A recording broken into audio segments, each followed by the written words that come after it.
Hi y'all, welcome to the Precision Pod. Today I'm joined with Madison from NDZN Studio. How are you? Good.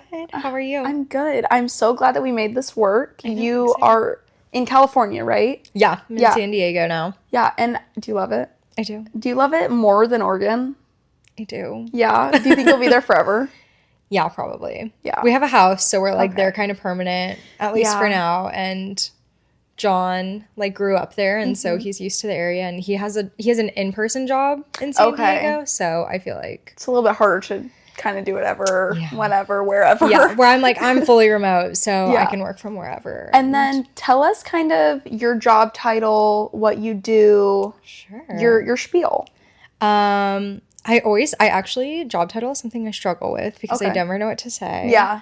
I've said founder, or I really want to sound professional. It's like CEO. Yeah. Because it's true. It's true. Sometimes a fun one is like creative director. Mm-hmm. So whichever one you want to go with. Perfect. But I started a company 5 years ago. And congrats. Your anniversary was like a month ago. I know you were there. Yeah, I was there. I had a great time.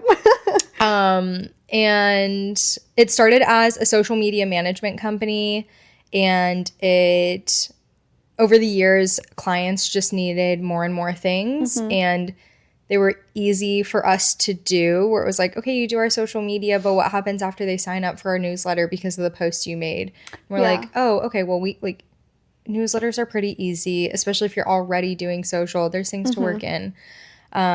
So it just kind of grew from just social media management into like digital marketing. Yeah. And that's why it's now just a full digital marketing agency. And there's more than just newsletters, but that was like an example. Yeah. There's a bunch of other things that we do. So. I know. I've been stalking, so I wanted to make sure I was fully prepared. And I'm like, wow, there's so many things that you guys do offer. And how long has it kind of taken you to get to offering all of these things?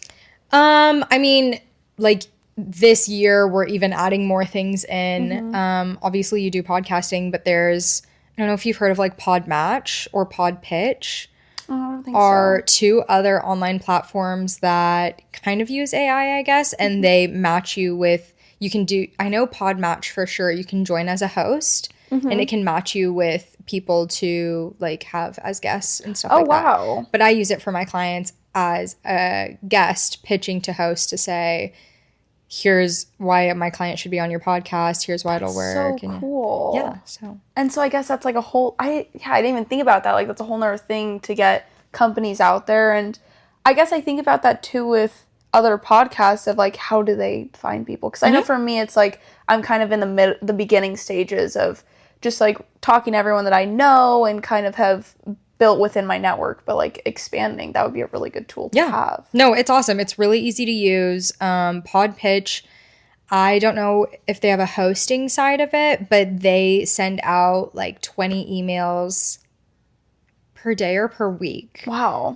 To pitch my clients to be on podcasts. And between those two platforms, we have one client who has consistently been on like 6 to 9 different podcasts every single month. Wow. And it's helped, obviously, because they keep doing it. Yeah. So in the beginning, we were definitely just like looking for volume. He was like, let's just start getting on them. And I was like, okay, great. Because he has a book coming out in September. Oh, wow. And so he just wanted to like spread the word where he could. And then lately, we've started to get more focused because he's been on a lot of podcasts where it's like their first episode, or they are like their audience is either non-existent or just is not his target market anyway. Yeah. And so we've narrowed down a lot of which podcasts we're pitching to. And he's been on like the top 5%, top 2%, like ranked globally. Wow. So I don't know, we're getting a lot more content for him, and it's nice because it gives us newsletter content. We can share all the podcast links, and it gives us so tired of it.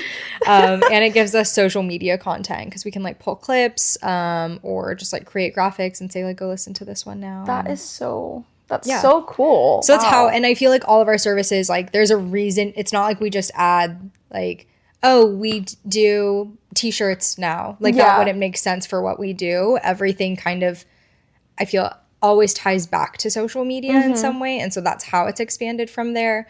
But we do have clients where like we don't do any social media for them. Yeah. We only do blogs or we only do newsletters and stuff like that. So, and then how do you feel is like in-house versus out-of-house marketing? Like, do you think that it's been a huge challenge, I guess, with like client communication of remembering to tell you and your team things versus like, oh, my front desk person knows obviously because they work here, like that kind of stuff? right. And how like do you deal with that? It's a good question. I feel like obviously everything we do is out of house marketing because companies contract us and then we just handle it for them. I do feel like for some of our clients, we almost act like an in-house marketer. And that's when I come up to Oregon, like I try to come up quarterly for content shoots and stuff. And I'll spend 1 to 2 hours with my clients where we are filming content and like probably similar to what you do where you can batch it. And so now we have content for the next 3 or 4 months and I don't have to come up every single month because it could be expensive. Yes. Yeah. But yeah, people, and that's, I mean, I feel like that's one of the biggest like objections people have too when they're considering hiring us or an in-house marketer. And it just kind of, I mean, it really just comes down to personal preference. Like an in-house marketer is great. There are a lot more things that you can get from them. I feel like also because those are often the people that get dumped with like, everything. Oh, here, do this. And like, you know, because you're in house with them. And so they just will be like, well, can you do this on the fly? But I feel like a positive of being out of house is that when there's a project that comes up and it's super last minute, like I have clients that are like, can you get this to me in the next 48 hours? And it's like, yeah, we can. It's a simple graphic design project, but I feel like it's not as often as if you were in-house, and I feel like you'd be getting pulled in a lot more different directions. And so we stay pretty focused on like, and this is something I'm working on too, is our like this is our contract, laying it out very clearly, and then working with clients on scope creep. Because even like my podcast client, he's like, can you reach out to this podcast and like try to get me on it? And I'm like, actually no. Yeah. Because in the contract, like I said, I would manage pod pitch and pod match for you. Yeah. But like you can't just give me a list of podcasts and have me like chase them down. Because that's also like a lot of work. Yeah, and like following up, if they respond, you have to like go in and respond back. Exactly. And like finalize it. And it's not like he's talking about like random podcasts that his friends host or something. It's like Harvard Business Review. And like he's like, can you make me like can you get me a TED Talk? I was like, or we, like you're not an assistant at that point. Exactly. Like sometimes he treats me like a personal assistant, and so then back to like the contract thing, it's just like there's so much scope creep, and I'm like, okay, what do we? This is what you hired me to do, actually, and this is what you pay me to do. And so I know you said you're working on it, and I think that this is a hard thing for a lot of people if you're not like made to be like, no, like I'm not doing that, which is I'm not like that either. I struggle, and it definitely can be taken advantage of. Do you think, well, 2 questions. One, do you think that you being like a young female in the space has anything to do with it? And then also, how have you kind of become more or less lenient on letting things fly or being like, hey, can you do this even though you weren't ever contracted to do that? Yeah. I think that honestly, it's something that's happening like this year. Okay. So it's been like 5 years. First question, yes, absolutely. Being like a young female, people are like, well, whatever, we can do whatever. And I feel like, and one thing on that note I've noticed is a lot of my old white male clients actually respond really well when you push back. And when I'm like stern with them, which is, I feel like so anxiety inducing to do. Yeah. But then I've like done it once or twice and they're like, okay, yeah, that makes sense. And I'm like, okay. Yeah. You're like, this is how we're going to move forward, and I like, guess. I think the other thing on the other side of that is if you say, here's what I'm doing now, this is outside of our contract. And like, if you want me to continue doing this, this is what it costs. What's the worst that can happen? like, I guess the worst that could happen is that they like fire you fully, but like, why would they do that if you're doing all this work for them? But the best that can happen is that like you make an extra $500 a month to keep doing what you've been doing because of the scope creep. But I think that setting boundaries is just something that I'm working on both professionally and personally. Yeah. And so it's been getting a lot better in the last year, which good. is good. And I think that is coming from like a personal driven, like a place from there where like that's what I've been working on in my personal life, and it's coming out more in business. But I mean, like when you're a business owner, especially a small business owner, I feel like your business is your whole life. So everything I'm practicing in my life is also in.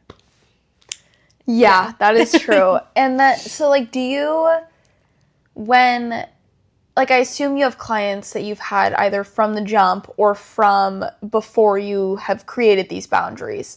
How has it been now being like setting these boundaries? Because like you may have been lenient in the past and now you're like, no, like do clients respond like well, or are they kind of like, why didn't you bring this up sooner? Like anything like it's that? It's kind of a process over time where for those clients that I've had from the very beginning where it's like I'm setting harder boundaries now, what I did was like an annual contract review. So it's like, okay, 2027 is coming up. Like I usually review all of our contracts in quarter 4 and say, okay, here's what they pay us to do. We also we use another app called Toggle, which like tracks your time, but it can also track your time directly to a client and the type of work that you're doing.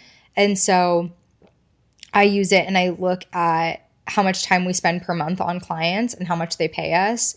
And like I have some clients that pay us like $500 a month, but why are we spending like 80 hours a month on them? I'm like, this is an in-house person for you. Like this is not contract work. And then I also have clients that pay like over $3,000 a month and we can spend like 20 hours a month on their stuff. So I think it comes over time with us reviewing contracts annually so that you are keeping them in line with like, here's what we've been doing, here's what you want to do, this is what it costs. And then updating contracts. And I think they also, especially those clients that I've had for a very long time, they understand that just completely lost my train of thought. Like you're growing with them? Yes. Yeah. Like they understand that I was like a very young professional when I started and I still kind of am. And so they're like, oh, like, and I feel like some of them are kind of like, like she's learning, look at her go, and they're like so proud of me, and I'm like, thanks. But they're like, we just need her to figure it out on her own. Like I had one client where I was, we had a meeting a few weeks ago, and I was like, hey, like this is what, like outlined the scope creep and the pricing differences, and he goes, I knew this was coming. And I was kind of frustrated because I was like, so you knew this was coming, and you were just like taking advantage of me until I said something. But then I was also like, that gave me that confidence to like, oh, I can say something to clients and it'll be okay. And I either get more money or I get my time back. Which can still lead to me making more money somewhere, which is something usually else I feel like it does too, because like it's such a demanding space majority of the time. So yeah, that makes sense. And for your clients, I just love him. He's just like, I'm having a great time. It's like, I'm going to be right here. So you've been doing this. You've been awarded for a lot of things I've seen, like on your website. Like I feel like you're really like, it's great to see like you're making it like in such a great way. And there's such like diverse range of awards that I feel like I've seen on your website or that you just share that you've done and posted about. And so like, with that, when you go to those events and you get awarded, are you typically the youngest in the room? Are you typically the only girl? Are you kind of in the median? Like, what does that usually look like for you? Or what has your experience been? I think it depends. It depends what it's for. There are some, like, we just went to Next Northwest Awards recently, and that is a lot of like really big marketing game players in the Northwest. Like Opinionated won so many awards at that show. and we we had a submission, and we actually didn't win anything. But I feel like I still brought my whole team, and I was like, also Next Northwest is one of our clients, so we were like filming the event anyway. But it's kind of cool to just like be in the room with those people, and like you still get that networking experience, you still get to learn. I always take advantage of like, okay, what LinkedIn connections can we make, and kind of go from there. But yeah, I feel like it usually is a lot of older people. I'm trying to put myself intentionally in spaces that feature more women, and specifically women, like minority women. And so I've lately found myself in more spaces where it's like I'm not the only female in the room, and I'm also not the only like Asian person or something in the room. And so that hasn't been as hard, but I do feel like, especially in the beginning, I was definitely the youngest person there, and they were like, wow, like, because I was 23 when I started it, and I think I was younger than 25 when we went to our like first award show. And I brought like one of my best friends with me, and it was like in Vegas, and I was like, we're literally just going to Vegas, but like it is for business. So it's a write-off. Yeah, exactly. So he's like, what? He's like, right off. I'm there. He's a write-off. Yeah. Put him in content. But yeah, so no, there's it's definitely a range, and I guess not unfortunately, but like I am getting older, but I'm still in these spaces. But I think what's fun is that even for like I'm only 28, but I have 5 years of experience now, instead of being like, oh, I'm 28 and I'm just getting started. And so, yeah. So you started your business right out of college. Yes, kind of. What was that process? And we can even start from like high school and like kind of what that was like, what you went to school for. Wherever you want to start. Let's start with high school. Okay. So in high school, what kind of student were you? I was a honor roll overachiever in competitive sports, on varsity sports, in clubs, and thought that I had to do everything so that I could go to the state school down the street. So perfect. Because that's just what I started with. I was like a chronic overachiever. It's obviously helped you in this space, at least, because it's not easy to start a business. It's not easy to run a business. So I think from an outside looking in, I feel like that's definitely helped you. Obviously, it could have hurt you in some ways as well. You lost probably a lot of your high school experiences maybe with being that booked. But do you regret any of that, or are you like, yeah, it shaped me to like how I am today? I think it shaped me. I think so. It's actually a funny story, because like one of my friends, we went to middle school, high school, and college together, and he is like the complete opposite, where love him, but like C average student, was like going to parties in high school, and like I was cool. I went to a few parties. Yeah. But and then, I don't know, he wasn't in any like extracurricular activities or anything like that. And then we went to the same college, and we were in college together, and he was like, isn't it funny that like you did all those things and I had my path and we're at the same place? And I was like, shut up. Like, maybe don't tell me that. Yeah, don't tell me that. He's like, I didn't do anything in high school, and like we got into the same college. We are at the same place right now. And then now we're still friends. And I was telling one of my other friends about it, and she was like, but you're not. Yeah. And I was like, you're right. Yeah. You're right. Like, we were in college at that point, but what I did with that experience and everything growing up definitely got me to where I'm, not that I'm like further than him or anything, it's but like we are in path. Yeah. Like he works for a company. He works for a very good company. He has a great job and everything, but yeah, we definitely took our different paths, and you probably had a different maturity level, at least like going into college. Like you guys were definitely probably in a different space, just a bit same environment. I know. Yeah. So no, I love him, but what state school was it? What high school? What states, like what Oh, college? we just went to University of Oregon. Okay. Yeah. Yeah, I was there for a smidge of time. Did you like it? I loved it. Okay, I feel good. like my dad was an Oregon Ducks fan like my whole life growing Yeah. up. And so I actually only applied to Oregon and Oregon State. Okay, yeah. That I don't regret it because I met my fiance there. I met my best friends there. There are so many great experiences I wouldn't have had. Most of your team went to you, right? Did you know them there? No. Oh, wow. I knew Mac there. Okay. And then Michaela Lee was actually in my sorority, but she's like 3 years younger than me. Okay. And she found me because I had hired another girl from my sorority that was like doing some graphics for me during recruitment. Yeah. Michaela was like, "What are you doing?" And she's like, "Oh, this girl that like graduated from our sorority, she started a company and like I just help her out sometimes." And she was like, "Can I send her my resume?" Oh. And she's been working for me for like 5 years now. She's or something. so nice. I met love her her. at your Oh yeah, she's your great. thing. She's so funny. great. So yeah, you loved U of O. What did you go to school for? I majored in advertising from the School of Journalism, and then I was still an overachiever and I triple minored. Perfect.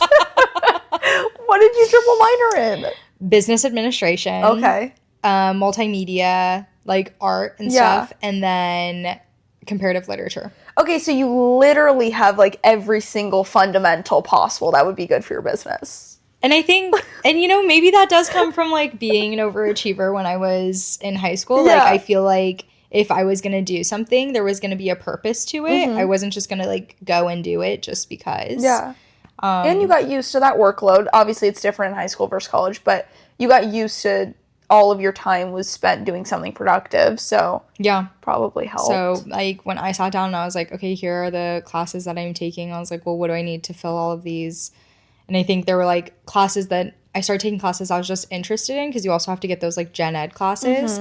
But all of my interests were in, like, one category. Yeah. And then when I was looking at it, that's why I added, like, a multimedia and comparative literature. Because all of my, like, writing and English classes were comp lit, and so I was like, well, if I take literally 2 more, I'll have a minor in it as well. Well, that's not that your great. minors are like literally not on your degree. Yeah. They're not on my That's LinkedIn. crazy. Like, they're not, isn't it? I like think that it's not on there. like what's the point? Yeah. And also, And don't they encourage you to take them? yeah, and it's also funny because it's like, why? Yeah. Yeah, that's If, weird. like, nobody, they're not anywhere. Like, we could like lie about them. Yeah.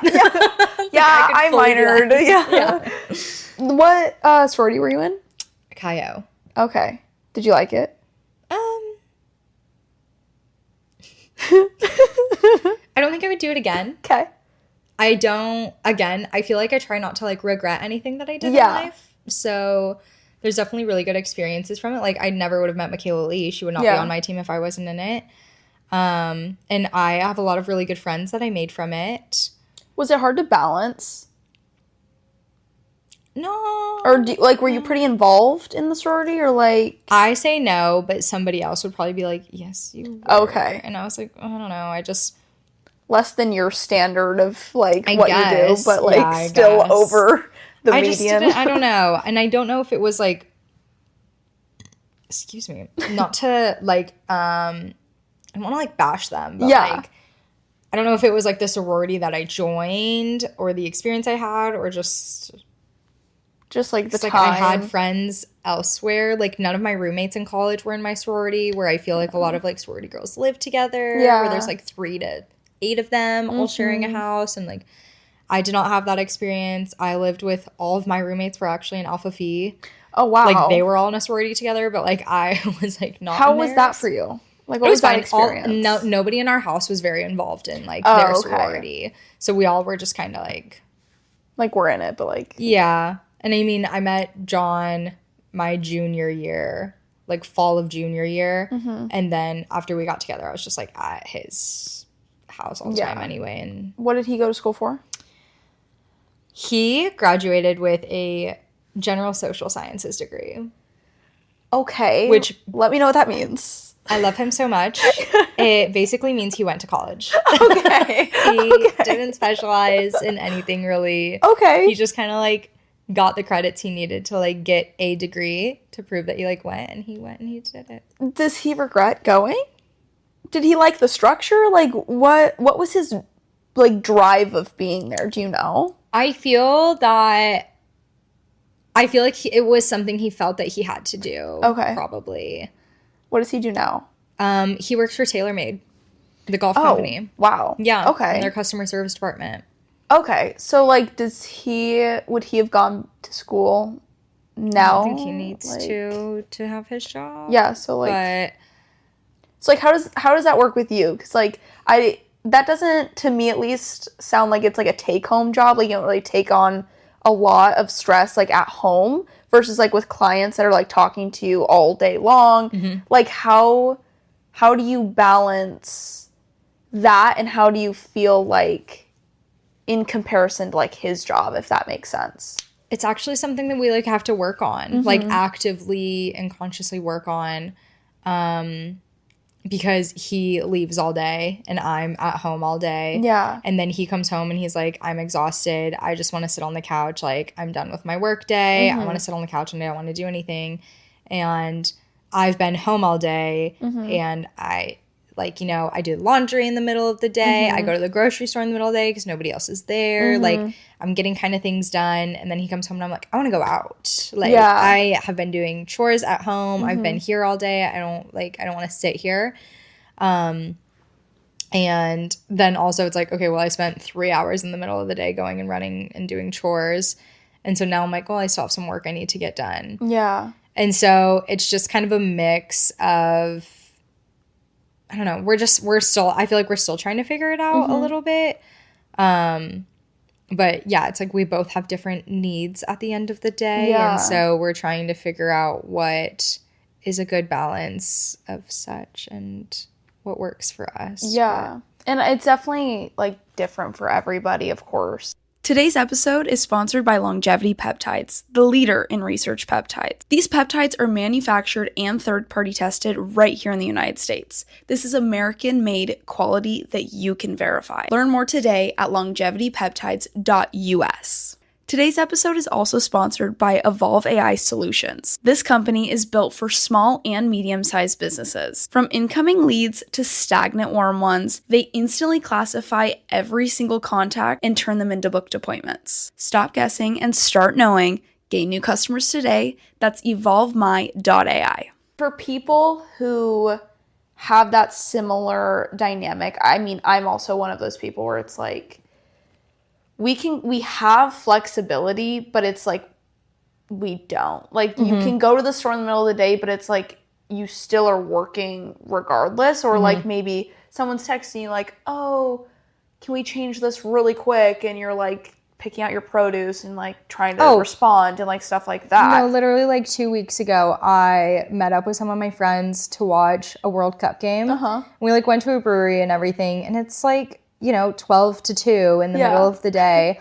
But I was like, I don't have any meetings. I can go do this. But then I'm there and one of my clients called me. And I was like, it is literally like 1 p.m. on a Wednesday. Like, this isn't something I can just be like, oh, like I'm not doing anything. Yeah. So I had to like step out and talk to him. And he had like all these requests. Yeah. Luckily, I have an amazing team. And so I was able to be like type my like notes on my phone while I'm like have him on speaker on the sidewalk and like send it off to the team. I was like, can you please like create this today? And they're like, yeah, done. Yeah. And I sent it to him, and like I was able to manage that like while I was there. But it definitely is still managing it. And I think it's kind of something that I actually like love about mm-hmm. what I do, because I have the flexibility to do that, and I can still feel like I'm productive while I'm out, and mm-hmm. I can go do these things. And it's not like I get back and I'm like, oh my God, I have like 10 missed calls and 50 emails and all this stuff I have to work through. So, is it hard for people in your life, and this could be your fiance or your family, I think is a little bit different because they're business owners also, but like friends or anyone, to understand either you're not just playing on your phone, you're working still, mm-hmm. but, or like that you kind of have to always be near your phone or like something like that. Mm-hmm. Like, do you think it's hard for people to grasp that or like take it serious almost? I feel like by now, maybe people are more used to it.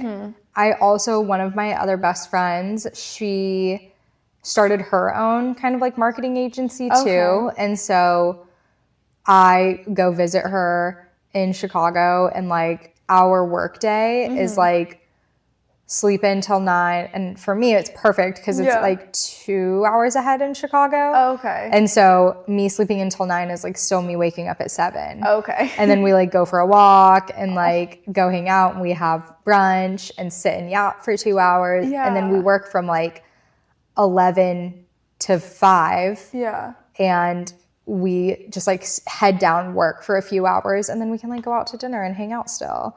But So she has really the same, like, she owns her own company, works from home, so we can just kind of do our own thing. But I'm still working from like 9 to 3 on West Coast time. So it works. But that works. Yeah, so I feel, and I think John's getting used to it. And like my parents are their own entrepreneurs. And so they know, like, when we go on vacations, everybody just kind of like wakes up, gets their stuff done. Like, clear your email for the first 2 hours, and then we go to the beach. But And for people who don't know, do you want to talk a little bit about what your parents do? Sure.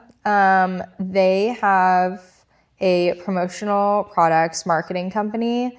And so the way I describe it to people sometimes is that if you are trying to do marketing or promotions for your business, I can do everything that's digital, and they can do everything physical. Okay, yeah. So if you want to get hats, like uniforms, t-shirts, whatever, you can go to them. If you're going to a trade show and you need like signs and banners and free giveaways, you can go to them. And if you're going to the trade show and you need people to know what booth you're at, you can come to me. Yeah. And like, we'll get the word out. That's that a way. great like team. Like you guys definitely, do you work together a lot on projects and stuff? Sometimes I mean, I feel like my dad definitely gives me more business, which is really, really nice. Yeah. So I am kind of like a Nepo business baby in that way, I'll admit. But he, like, people will come to him all the time, and they'll be working on a project, and they're like, oh, can you guys like help with our social media too? And he's like, we can't, but I know somebody that can. Yeah. So Which is so nice. And I feel like I've met your dad, and Joe always is raving about your dad. He can talk to anybody, and he makes friends on planes, and just like all of this stuff. And do you think that you have gotten like maybe your salesiness, or like if you think you're salesy, or like do you think that having entrepreneur parents has like really helped you? Definitely. Yeah. I mean, I think it started at a very, very young age when, I think I was on a different podcast where I was talking about like when you're a kid and you get sick and you don't go to school, and like usually a parent will like stay home with you and like they don't go to work or whatever, which like also is crazy to me because like that sucks. Like if your kids get sick, like you are now out of work for the day too. Yeah.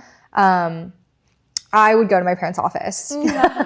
So like, I had I'll like do an email. I have a fever. Like literally would be, and like I would be sick or whatever. I went out to work, but they would have like my little like fold up mattress would go on like the floor behind my mom's desk, and then I would just have like a little, oh my God, I don't know, like a little DVD player, and I was just like laying in the corner in my blankets and pillows, and like would hang out there because they're still working.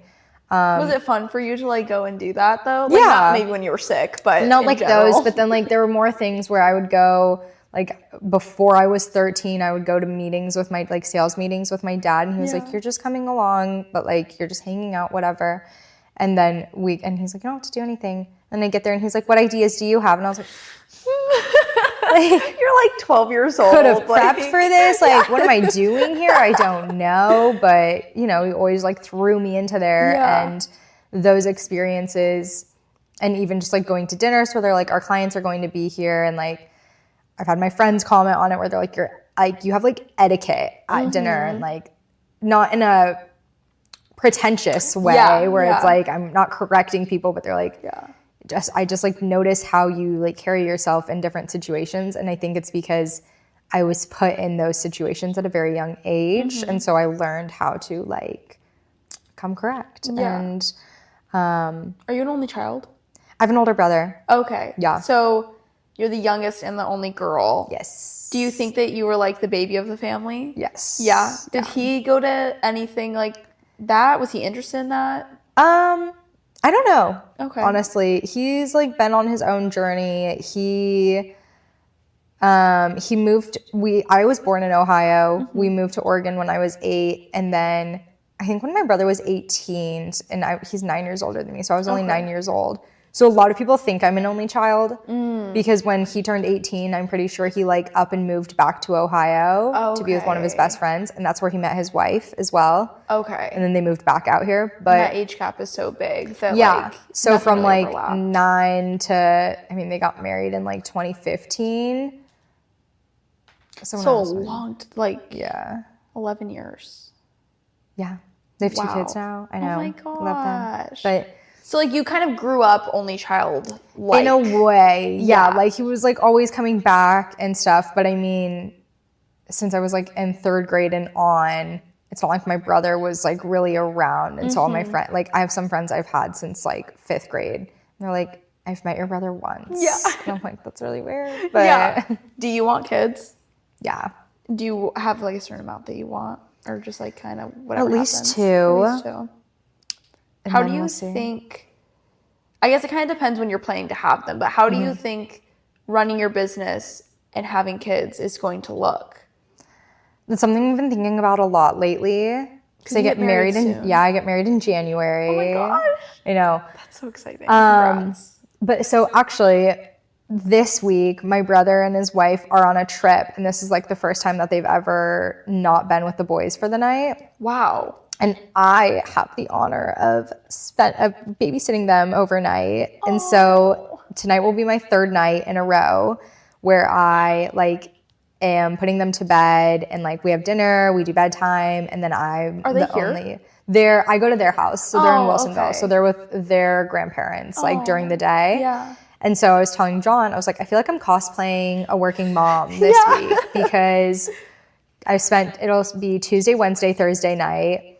Wednesday, I like woke up and grandma came over at like 8 a.m. to take them for the day. I literally went to work, which is like coming here and working on my computer or whatever.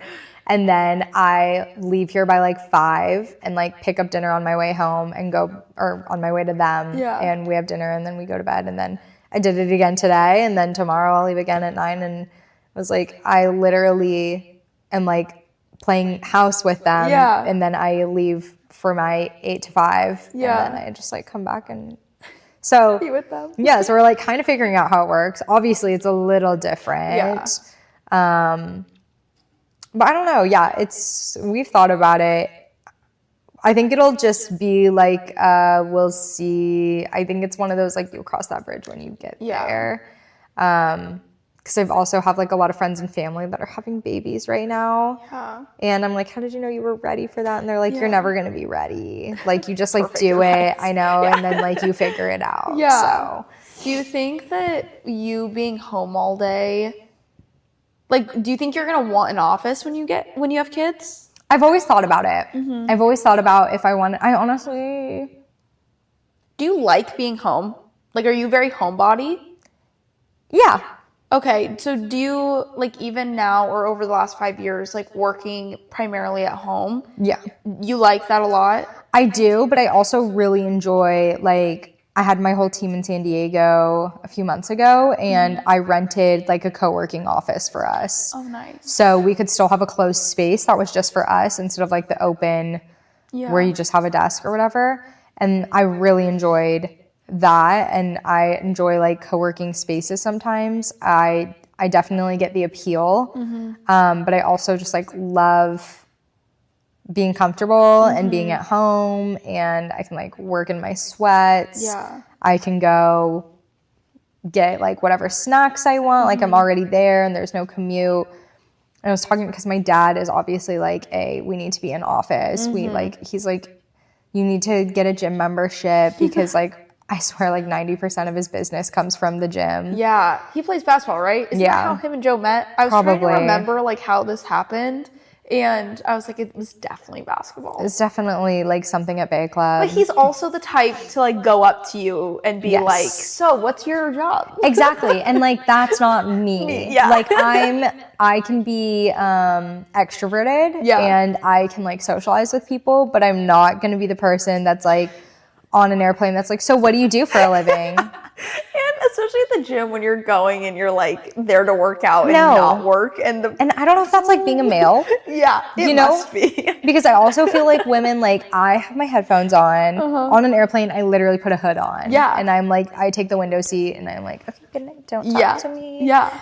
And at the gym, like same thing, I have my headphones on and I'm like, don't talk to me. I'm here to like, I'm in and out. Yeah. I'm not like socializing. I don't know if it's the type of gym I'm going to, but so he's been like really pushing me to like get out of the house and be social and do more. And I think that there's a balance. I do think that like maybe I'm a little too homebody sometimes. But I also don't need to be like the always on sales guy that he is either. So I think I'm finding a way to meet him somewhere in the middle. Yeah. Do you think that like being home ever interferes with your work? Like, does it ever? You seem very driven, so I feel like this answer is probably no. But like, if maybe you're feeling tired, maybe it's gloomy outside, and you really just rather watch a movie. Are you like, okay, I'm gonna speed, get everything done, and then watch a movie? Oh, yeah. Or okay, yeah, no, it does, and it definitely interferes with it, and it also makes it easy for me to just be like, well, nothing today like needs to get done. Like I've got everything that needs to get done. Yeah. And I think that's also the struggle of being your own boss and like a business owner. Yeah. Is that like there's always something that can get done, and like you could literally work for like 100 hours straight. Yeah. But you shouldn't, and like it's not healthy for anybody. But, so it's like finding that balance of like, okay, did I get enough done today, and what are we doing? And yeah. And we talked about vacations and how since it's pretty easy with your whole family, like obviously they have work to get done also, but do you purposefully take time off that is like no work, like absolutely no work? I think there have only been 1 or 2 vacations that like, and it was only like 1 or 2 days where I actually sent an out of office email and was like, I'll be back. And it was only like a Friday where I left for the weekend and didn't touch it.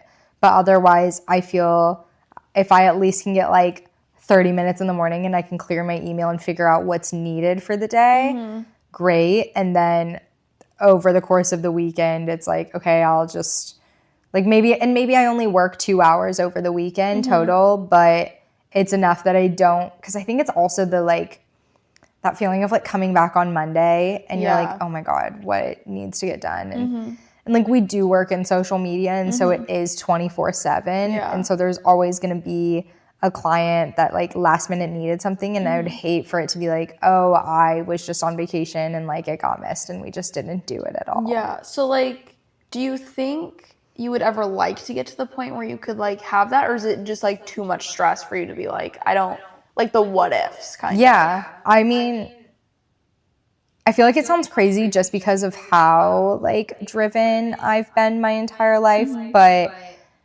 like in therapy personally lately, my therapist has been like, what do you want? Because I feel like you do a lot of things for other people all the time, and like even sometimes being a business owner and like doing what I do, I feel like it's like a way for my dad, like my parents to be like, we're proud of you, like you're doing it, which is not like a pressure that they put on me by any means. It's just kind of like how it's worked. It's worked out. And she's like, what do you want? What do you want to do? Whatever. And like I've always wanted to be a mom, and so I'm like, maybe I just like want to be a stay-at-home mom, and that's what I want to do. And if I can find a way to like have my business keep running, and maybe I work like 8 hours a week and do that, I feel like that would be an ideal situation. I feel like it's hard because since it is always 24/7, like a client is going to need something regardless at least once a day. Like someone's going to need something once a day. Yeah. So I feel like the burnout is really hard, and I don't know how you necessarily deal with it, but for me, and something my therapist actually has said is like, you can work yourself really hard, but you have to have like a break in sight. And that's something that's really hard for me is because I haven't, I mean, I'm like in the early stages of building a team and stuff, so I can't really be like, oh yeah, like everything is going to be fine. But like that is a goal for me that I'm like, I need to be able to take a break. And so I feel like if yours is like to be a mom and like have that like slower schedule, I feel like that's at least something that you'll be able to look at and as like a end, like end in sight almost. Exactly. And that's exactly what we talked about, is because I was like, oh, I want to be, like, I've always talked about being a mom, and I always feel like that was like fun. Because like when I graduated college, I actually was a nanny for like 2 years maybe. Yeah.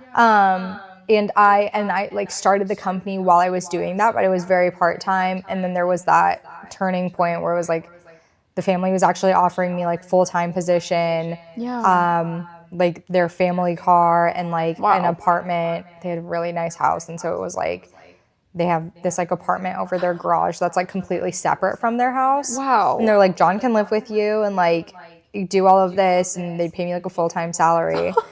That's so cool. Which is like really, really cool. But then they were about to have like their third kid. Yeah. And I was still trying to do like my stuff on the side. And I was like, okay, I can either like do this and that's great, or I can like focus on growing my business. And for me, it was like, okay, let's say I go the nanny route. And then when it's over, now what do I have? Like now my resume is that I was a nanny for this family. And like, do I want to continue to be a nanny? Is this what I want to keep doing? And it wasn't. And so now I can look back and be like, the last 5 years I've been growing a business and I've been gaining clients, and like we're full time and we're doing all of this stuff, which is very different from where I might be otherwise. But now that you're full time, when did you know it was time to bring on additional help beyond you? Or I guess when maybe was the first time, and then how has it kind of grown as you guys have grown? I actually brought people on pretty early because the way the company started was I was managing 4 different social media accounts at once. And for all the different brands, like I could do a lot of the content, but I was starting to get overwhelmed already. And part of social media management is like the engagement that you're doing. And I mean, you're supposed to do like 10 to 30 minutes a day. So like if I was doing that for all my clients, that's like maybe 2 hours a day. Also of me just like scrolling social media, which isn't healthy either. And I was like, I don't want to be doing that. And so I hired girls from my sorority as interns. So they were getting like maybe $300 a month, but then all they were doing was the engagement stuff for me. And that was like in the first year of starting the business. Oh, wow, okay. And then I was like, oh, okay, like we have another client and I can't do the content for all of this. Like, how are you guys with like caption writing? And then they would start writing some captions, and then they would start doing some graphics. And so it kind of grew into that. So I feel like it happened very naturally and like very early on, and just kind of grew over time. And then are all of your whole team now, how many are there total of you guys now? Including me, there's 5. Okay, and then are you all full-time? No, there's 4 of us are full-time. We just hired like a summer intern, so she's like halfway through right now. Cool. That's so cool. Like I'm it's just fun, like, wow. Hopefully it's my future. But are all of them employees? No, they're all contracted. Okay, will you kind of share, I've asked you this, but like obviously it was a long time ago and this is not for me, for everybody, but like what helped you make that decision of like employees versus contractors? And then I guess another question, are you an LLC? Yes. Okay. Yeah. So we are an LLC, like sole proprietor. And I mean, it wasn't like really a decision I like consciously made. It was just kind of like, okay, they started as contractors. I think that with actual employees, there's a lot more. I mean, they're treated like employees. Like they treat, like both of us handle the relationship as if it's like an employee contract. Yeah. But like having actual employees is just so much more expensive. Yeah. And then you have to like do their taxes ahead of time. Are you doing 401k? Are you doing like insurance and benefits and all of this other stuff? With contractors, it's like, here's your money for the work that you did for me. And that's like it. But there are also other caveats with that where it's like, I can't mandate like what hours they work because they're contracted, they're not employees. So, I mean, I can be like frustrated if they're not like working 9 to 5, but it's not like it's not a reason I can fire them or something. So, it just kind of happened, but yeah. How has managing employees or contractors or a team been for you? I feel like it's good and bad. Yeah. I think like similarly to how I'm trying to set boundaries with clients, I'm trying to set boundaries with my like employees or contractor with my team. Yeah. And I don't know. It's like I love them and I love like working with other people, and I think there are so many good ideas and so much good work that comes from them that I definitely wouldn't be doing on my own. But then obviously there are other sides to it where it's like, what are we doing? Like, or like I can't be everybody and everybody's not me. And so they'll like submit something and I'm like, would you stop on social media to view this? And I'm like, are we wasting time just like creating like anything? There's like a lot of like AI swap out there and stuff too. And so, and some of that sometimes like the team will send me stuff and I was like, where did you get this photo? And they're like, I made it with ChatGPT. And I'm like, let's maybe not. Yeah. Like and like there are some clients where I'm like, we don't have any photos from them. So like we are just like making stuff up. Not always AI generated images, but like graphics and stuff in Canva.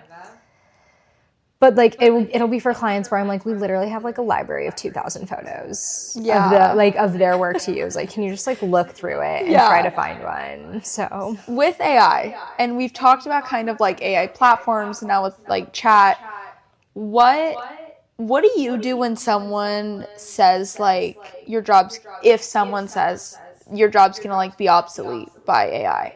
Oh, someone said that to me before. And I was like, okay. I mean, that was like 2 or 3 years ago. Okay. And so you're already like, I'm like, we'll just like see what happens. Yeah. And at that time I was also like, I don't think that AI is going to take my job entirely. I think that me and my team have done a lot of work to understand AI and incorporate tools that make the work we do a lot better instead of like, it's not replacing the work that we're doing. Just like in addition. Yeah. It's just like, I was telling you about the tool Get Munch, where it's like you can take a long form video and it'll clip it into like social media clips for you that are 30 to 60 seconds. That would take, like, how long does it take you right now to edit videos to get maybe like 3 good clips out of an hour-long podcast? Too long. And like I did a 90-minute podcast a few weeks ago. It's on YouTube now. I took the link and I put it into Get Munch. And it was like, okay, it'll take 40 minutes to like work through it. I know, to like munch the clips. And but you're and working. I'm working and I was like working on other stuff while it was like generating all of those clips, and then I came back and I had 15 options and I like watched the videos, and you can also like edit them still. It's not just like, here, you get this. When you like, I'm sure most clients are coming to you now, you're not really doing much like, not cold call, but like searching, because you've kind of grown to that. But when you were doing that, if you were, how did that go for you? Like, would you recommend to people, I guess now that you've been in the industry for a long time, like, how would you kind of recommend that, I guess? Just like finding new clients and growing your business. I think it's different for everybody because it depends what your business is. Like, are you selling a product or are you selling a service? Honestly, for us, we've never done any form of marketing. We are like we've grown 100% based on word of mouth. That's awesome. Which has been really great. And I mean, that's kind of a lie, because what's the marketing that we're doing? I think it's like our social media. Yeah. Because we're staying active and we're staying present, and I'm staying top of mind for my friends and family. So when I keep resharing and they see it constantly, they're like, oh, if they hear, like one of my best friends texted me and she was like, my company's hiring a social media manager. Do you know anybody interested? And I was like, would they outsource it? Yeah. And it's just stuff like that. And she was like, no, they don't want to, but they want the in-house marketing. Yeah. But it's stuff like that. And then there are so many other times where it's like, oh, our family friend started a winery and he's like, can I talk to you about marketing? And it's just staying top of mind for people. So I guess social media is like the only thing we've done. And then we've even gotten clients because they saw something that one of our other clients was like doing well on social, and they were like, who does your social media? Because like these videos are funny. Yeah. And then that must make you guys feel so good. Oh my God, I love it. Because you're like, yeah. It's so funny because he told me that and we talked about it and I was like, thanks for the rec. Like I got a new client out of it. And he goes, oh my God, people come to me all the time. And I was like, will you like, I know, like, can you like send me screenshots of like people saying this to you or something though? Because it's like also content I can use and like positive reviews and it feels good and yeah. That's so funny. So like, yeah, mainly like organic stuff. With it being such a competitive industry, like competitive, I more mean oversaturated. How do you keep your business different in the space, I guess? And you don't have to give me like exact, like I do this. But, yeah, I think our approach is really personal. I think that there are some agencies that are probably like bigger agencies where it's like a factory where you come in and you like drop all your info and then they're like, okay, here's your like account rep, here's your graphic designer, like here's this. A lot of capital. Yeah, and when you come to us, it's like, and you fill out like a whole long intro form and all these things. But with us, it's like, okay, what's your name? What's your email? Yeah. What are you interested in? Yeah. And then I'll email you back personally and say like, hey, thanks for filling it out. Can we chat? What's your availability? And I always do Zoom calls with people and we just kind of talk through it. And I've gotten feedback from clients where they're like, this is nice. Like I've talked to a few other agencies and like, it was just a lot of email back and forth, but I feel like I get to know you and like, you're actually getting to know me and my business. And I think that we carry that relationship into the work that we do as well, where, I mean, people are on social media for other people.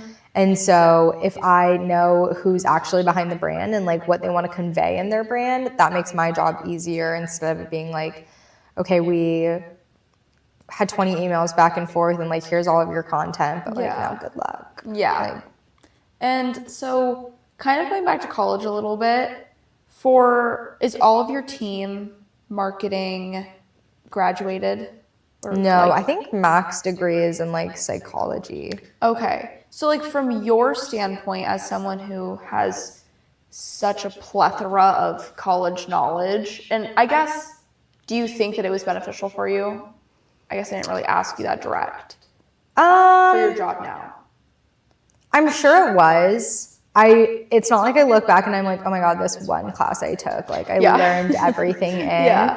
But I think it's just like the reiterating of knowledge where it's like, I mean, half of it is like the same stuff you learned in like a high school business class where it's like, who's your target market, like demographics, psychographics, blah, blah, blah. Here's like what a spreadsheet looks like. Here's how to use it for like your profit and loss and stuff like that. And so it's not like I learned, and like I couldn't tell you. I mean, I'm sure I could take like an accounting test and I'd probably fail it. Like, I don't know. So do you think that you would have gone to college still if you could have still ran this business if you did it again? And if your fiance wasn't included, obviously. If you still met him. If everything was the same, like did I need my college experience to do what I'm doing now? I don't think I would need it to have the business that I do now. But I do think that it's helped give me confidence and other tools to grow it instead of just like starting right away and trying to figure it out. But like neither of my parents went to college. Really? Yeah, neither of them have a college degree. Did they encourage you to go to college? Or was it kind of just like I think so. I think it was kind of part of it. I think my mom did like a semester to like make her dad happy kind of thing.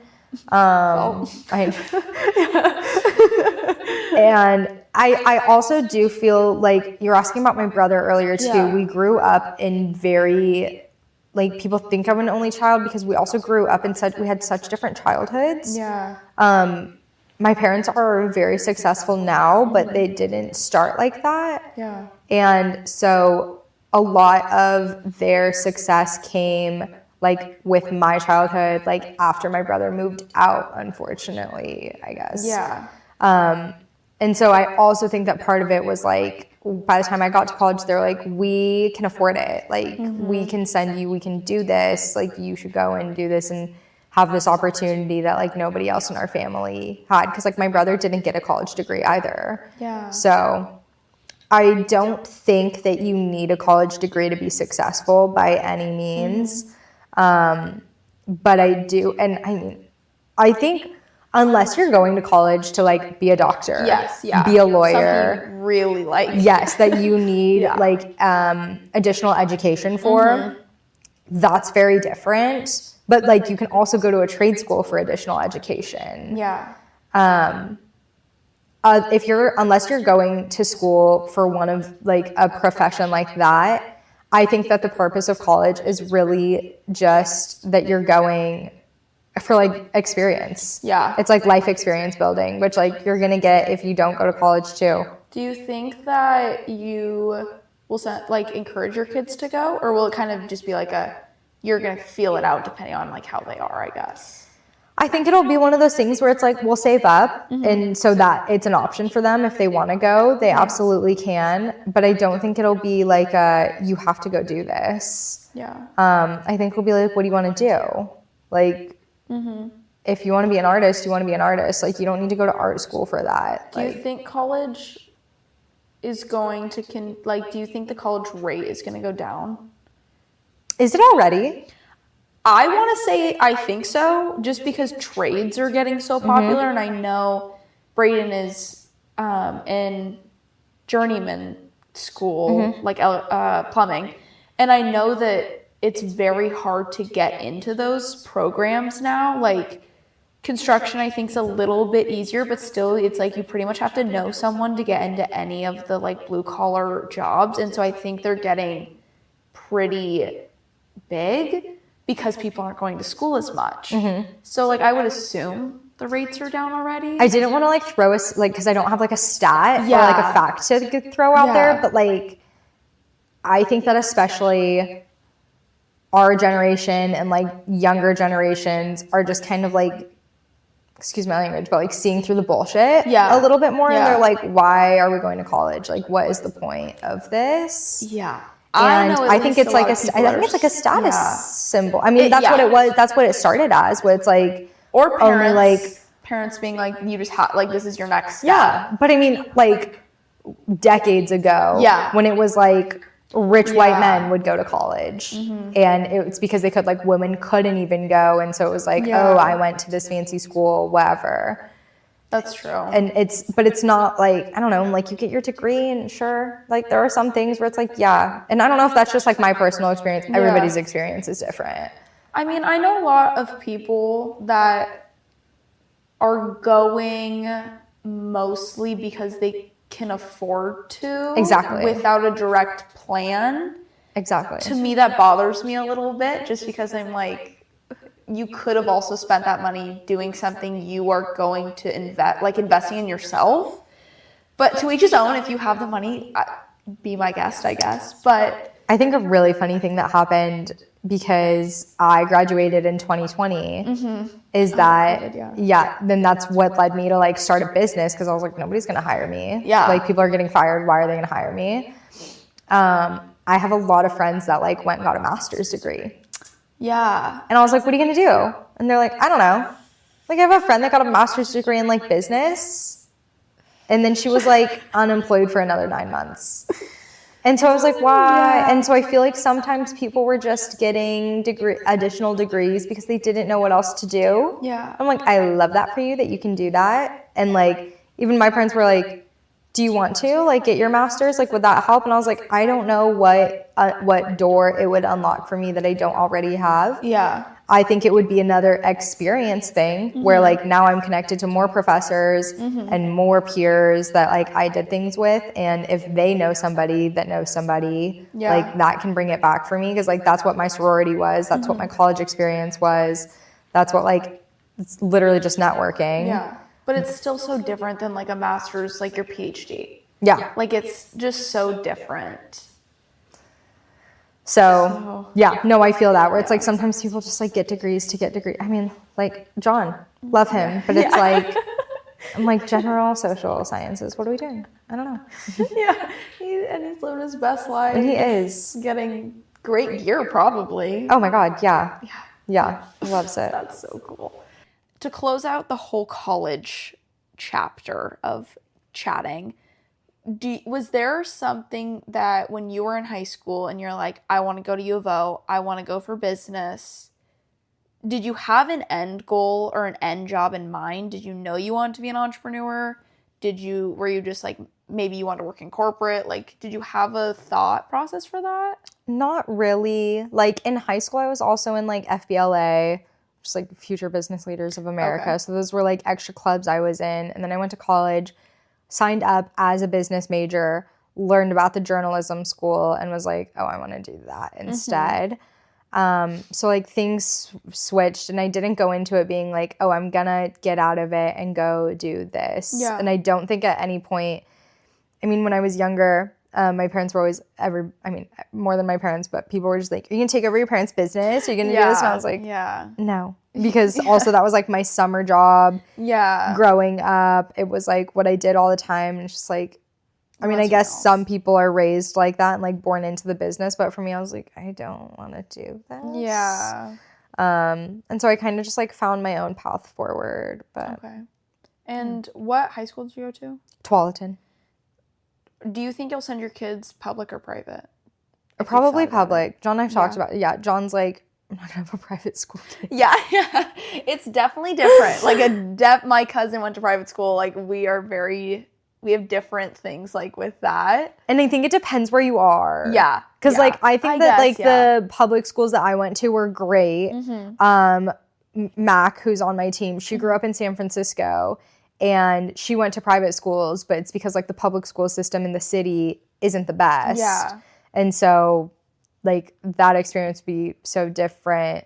I'm like, I don't know. I think it depends. I'm not like tied one way or the other. I have I know a lot of amazing people that went to private school. Obviously, I know a lot of amazing people that went to public school. So it's just kind of. I think you're right. Like location definitely plays a part in choices. I know that you said that you might take a step back during parenthood and maybe while your kids are still young, but do you want to grow your agency into like a full-fledged company? Is that like a goal of yours? Or do you want to keep it kind of small? Like what's your thoughts? Yeah, I mean, I feel like we are currently going through a big period of growth, which is really exciting. Yeah.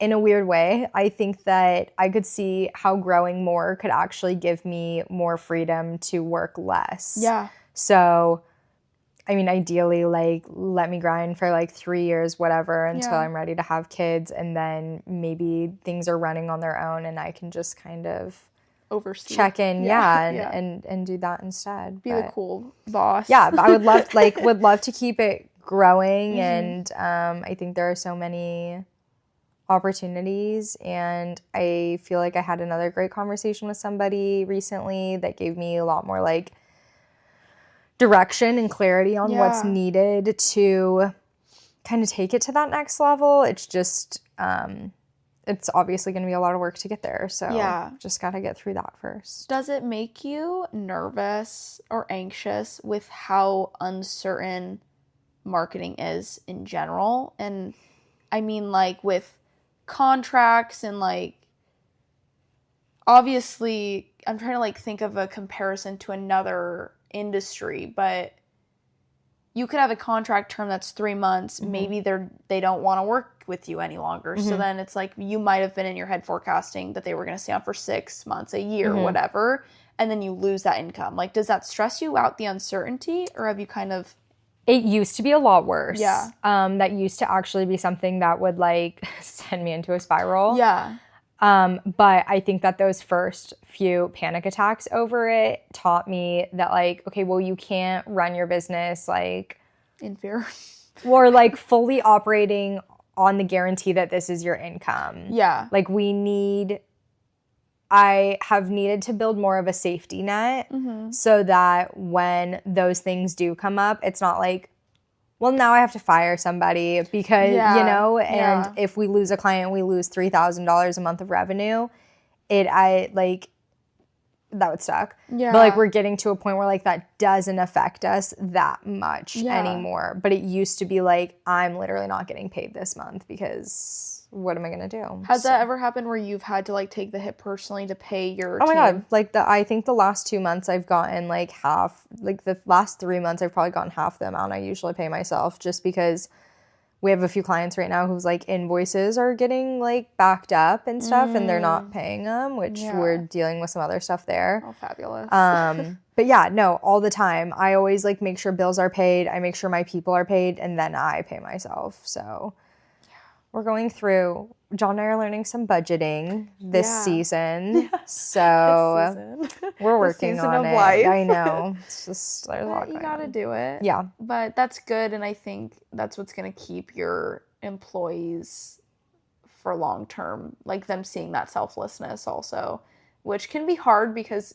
your clients may not see that because obviously you're not going to be like, yeah, I didn't get paid this month or something like that. Exactly. But like good karma. Also. Yeah. And sure. I feel like that's something I've learned from my parents is just like a people first mentality.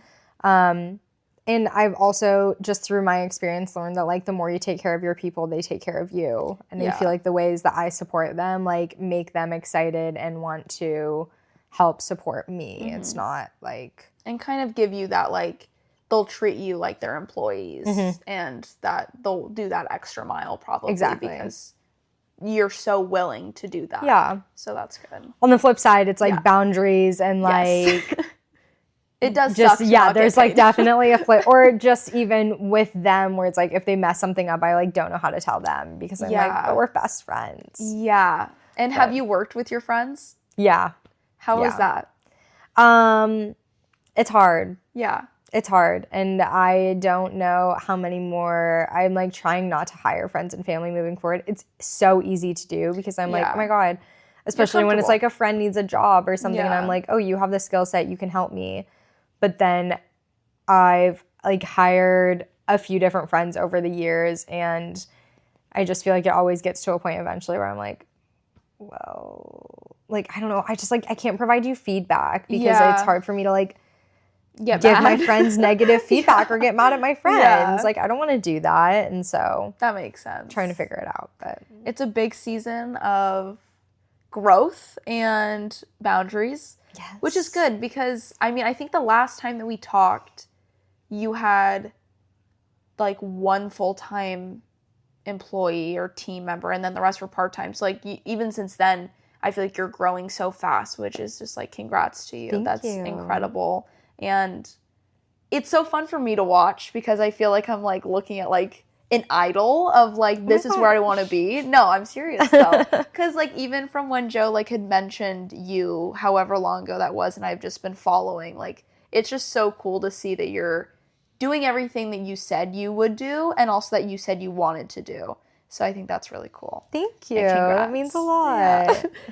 If you want to leave us with where to find you, all of your information. Yeah. LinkedIn and Instagram are probably our best platforms. And then if you're in, we are starting a newsletter. So that's on our website at the bottom right now. You can sign up. But also on our website is a contact form if you're interested or want to chat or whatever.